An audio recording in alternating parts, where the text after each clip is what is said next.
karena dia harus kasih setoran, si mitra investor ini kasih setoran, maka yang terjadi adalah dia neken SPPG. Saya kan ikut rapat-rapat dulu waktu konsep MBG dan SPPG ini dikonsepkan ya. Sebetulnya itu begini, mitra itu, jadi mitra kan adalah investor.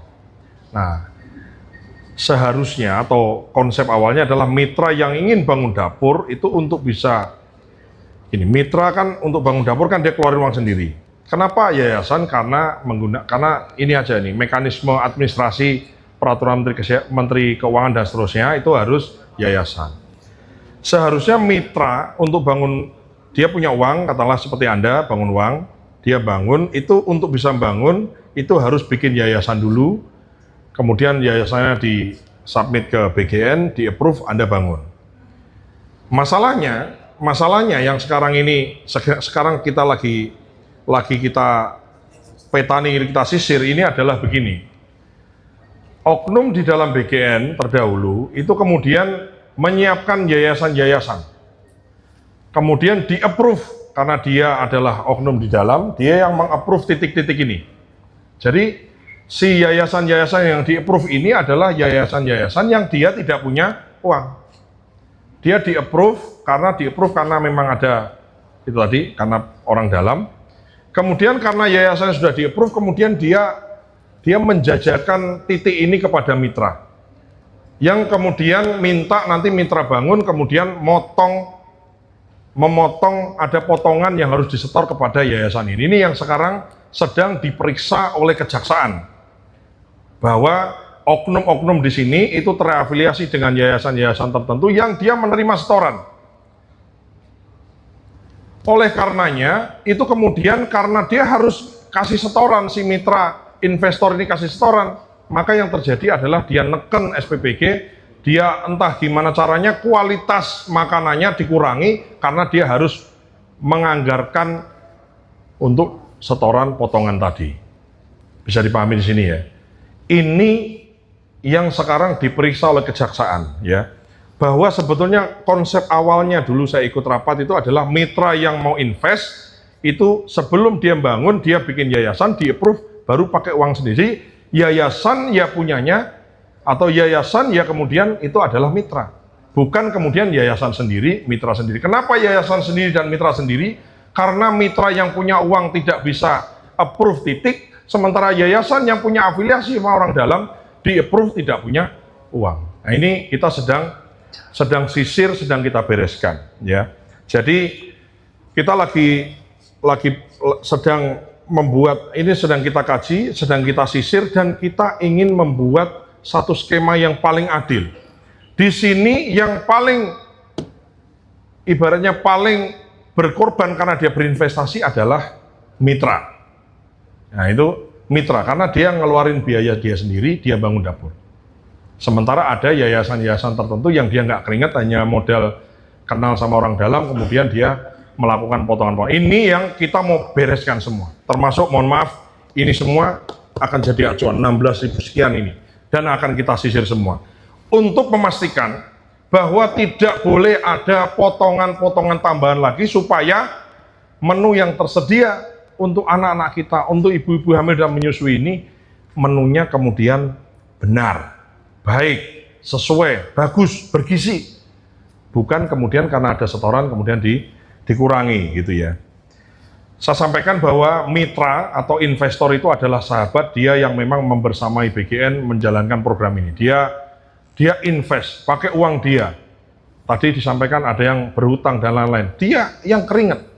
Jangan sampai kemudian ada pemain-pemain gelandang ini yang tidak keringet, ini kemudian memanfaatkan kedekatan, akses dan lain-lain untuk mengambil keuntungan, yang keuntungan itu merugikan kepentingan negara karena menu yang disampaikan kepada anak-anak kita itu kemudian menunya menurun kualitasnya dan menurun kandungan gizinya, dan Anda bisa lihat ini semua jadi kekacauan kemana-mana.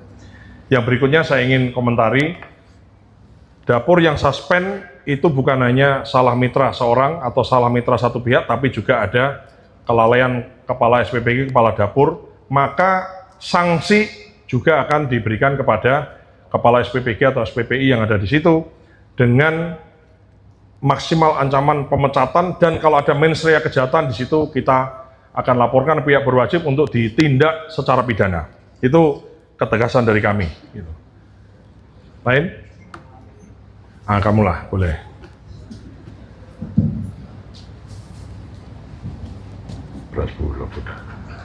Ini pertanyaannya jangan susah-susah ya. Tapi oke lah, apa aja kita jawab ya. Kalau ada mungkin pertanyaan yang belum bisa jawab di momen ini, ya nanti mungkin jangankan, artinya saya berusaha untuk bicara apa adanya. Saya nggak mau ngarang-ngarang cerita gitu ya. Silakan. Baiklah, saya Rahma dari Kompas TV mau tanya terkait dengan melanjutkan yang SPPG yang memang sangat sedikit ditemukan di daerah 3T gitu ya Pak, yang memang kalau BGI prioritasnya di daerah 3T, tapi ini ada temuan-temuan kalau di daerah Papua ini yang tingkat stuntingnya tinggi tapi tidak ada SPPG-nya di situ Pak gitu. Mungkin dari BGI sudah ada temuannya dan mungkin bisa dijelaskan gitu Pak, dalam waktu dekat apakah akan ada mempercepat pembangunan SPPG di daerah-daerah tersebut? Ya, ada. Tadi sudah saya sampaikan kan, kita sudah dapat data dari Kemenkes, termasuk saya tadi terima Menteri Kependudukan, Kepala BKKBN juga menjelaskan ya titik-titik stunting itu di mana.